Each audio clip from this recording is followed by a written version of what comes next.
As Sunrise, Bandai Namco Filmworks, struggles to keep the mecha genre alive, a new Gundam is born titled The Witch from Mercury. They recently announced new information on this new series, which is scheduled to begin airing in October this year, with a separate prologue set to premiere on July 14. This new information also includes a design change in her uniform, which has transitioned from dark green to white. I believe this is an attempt to make her look even more like a main character and make her stand out from the rest of the cast. In this video, we're gonna talk about the staff, story, characters, mecha, and my overall first impressions of G-Witch. We're going to start with the staff because that's obviously the most interesting and most important part of this new information. Writer Ichiro Okuchi is popularly known for his work on Code Geass, Valvrave, and Devilman Crybaby. Okuchi is known for his entertaining and crazy way of writing. However, this comes at a risk as he has a tendency to go overboard and potentially cause a train wreck. Looking at you, Valvrave. In short, he is a high risk but potentially high reward choice for G-Witch. Next, let's look at director Hiroshi Kobayashi. If you Google his name, you'll find profiles of a Japanese boxer and a separate anime director who has been involved in popular Studio Trigger anime, Kill la Kill and Kiznaiver. Kobayashi also directed Netflix's newly released anime adaptation of the SPRIGGAN manga. I have not seen the show, but based on the trailer it seems to be a very high-budget action anime, and the reviews seem to be fairly positive. So if you've watched the show, please educate me about it in the comments section.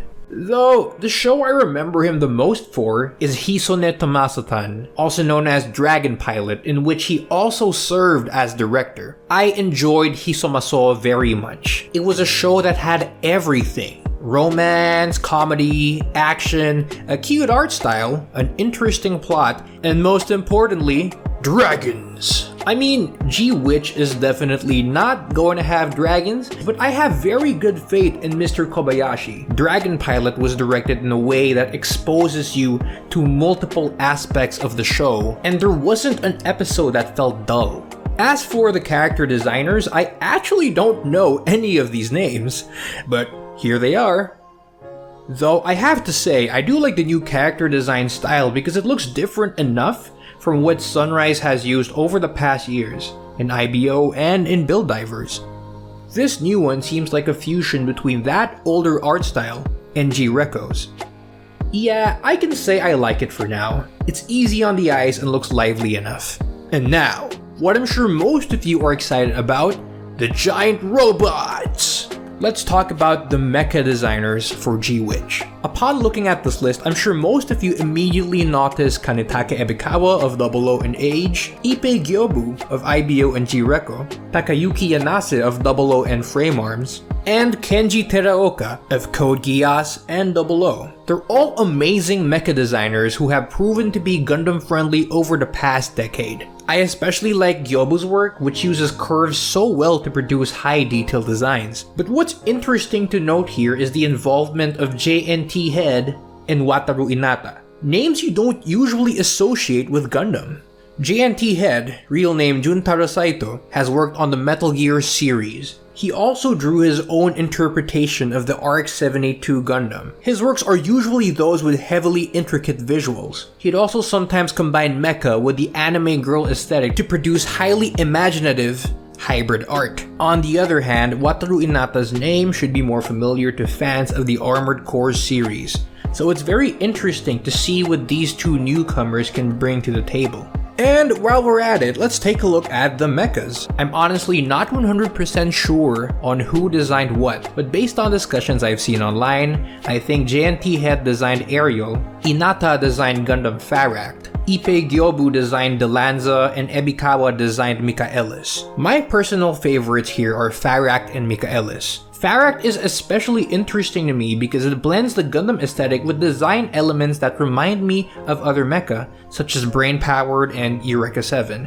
and it also gives me some Armored Core vibes because of its unusual proportions. Now, mobile suits can't move without their pilot, so let's take a look at the characters that have been revealed so far and the plot that revolves around them. Main character Suletta Mercury, probably not related to Freddy, is a second-year transfer student from Mercury to Aztekasha School of Technology, a school owned by a big company known as Benerit Group. And this ties in with a larger plot that seems to involve economic and industrial themes. The story takes place in the 122nd year of the Ad Stella era, in which companies have formed a massive economic system. While economics has been a recurring theme in Gundam, this new plot so far seems fairly different from other Gundam stories we had in the past. G-Witch's story seems to focus on the more industrial part of economics, given how corporations are a vital part of this plot. And that's backed up even further by the background of our other characters.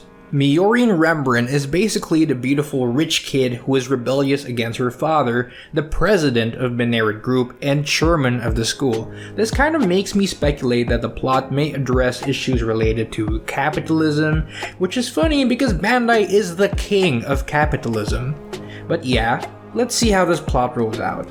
And also, I think it's interesting to point out the rather funny shape of her head. And speaking of dicks, we also have Shadiq Zanelli, the adopted son of a CEO who runs Grassley Defense Systems, a branch of Benerit Group. What makes Shadiq interesting is that he's actually skilled in the business side of things, while also being a pilot. So I'd say it's possible to see a conflict between him and Miorine with regard to the story's industrial aspects. Now, Grassley, which Shadiq represents, is actually one of the 3 branches within Benerit Group, and these 3 branches also serve as houses of the school. I guess we can kind of compare the setup to Harry Potter, but with capitalism. The other 2 branches or houses are represented by 2 other characters we're gonna talk about. Elan Ceres, not Fana, is the top pilot under the Pale Technologies branch. He is also interested in Suletta. So, potential love interest? Or it could be another kind of interest. Yeah, I imagine they would look cute together, but I know most of you want to see lesbian action between Suletta and Miorine. But we can just leave that to the doujin artists. Yeah, just leave it to the doujin artists. Also, Elan pilots Gundam Farract, and this raises my expectations because you gotta be a big freaking deal to pilot something that badass. And lastly, we have Ghoul Jeturk, who seems to be the show's angry, testosterone-filled character. Just look at how much he wants to kick everyone's ass. Ghoul here pilots his own custom Delanza as the ace of Jeturk heavy machinery, and has a lot of confidence in himself. So he could be the Chad or wannabe Chad character of the bunch. I'm not 100% sure about this, but this story seems to revolve around some sort of competition between these houses as well as the corporate groups they represent. Meanwhile, Suletta is a shy transfer student who pilots a white Gundam, obviously because she's the main character. And she has poor communication skills and will probably be challenged to mingle with this new group of elite individuals. So could this be a Mean Girls with giant robots? Or Komi-san with giant robots?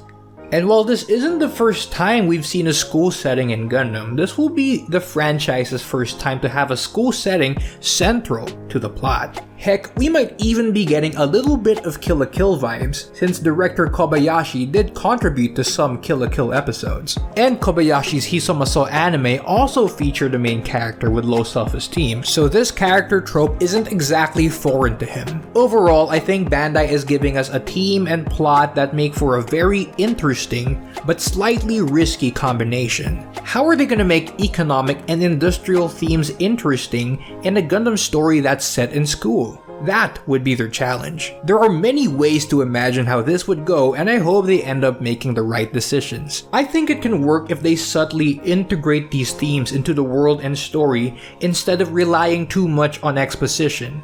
Because too much exposition may result in G-Witch making the same mistakes of G-Reco. I'm actually a big fan of G-Reco's story, but I think the show failed in the way that story was told. So let's hope G-Witch doesn't make that same mistake. The team up between Kobayashi and Okuchi is interesting in the way that the former knows how to make things fun and multidimensional, while the latter is skilled in keeping people entertained. The dynamic between them is definitely something I'm looking forward to.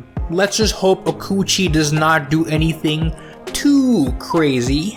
Now, the question is, will G-Witch be good enough to save Mecha? That is a topic that I will discuss in a future video, so stay tuned for that. Please like and subscribe if you found the video useful or entertaining. It really helps the channel. Have a great day, and I'll see you guys next time.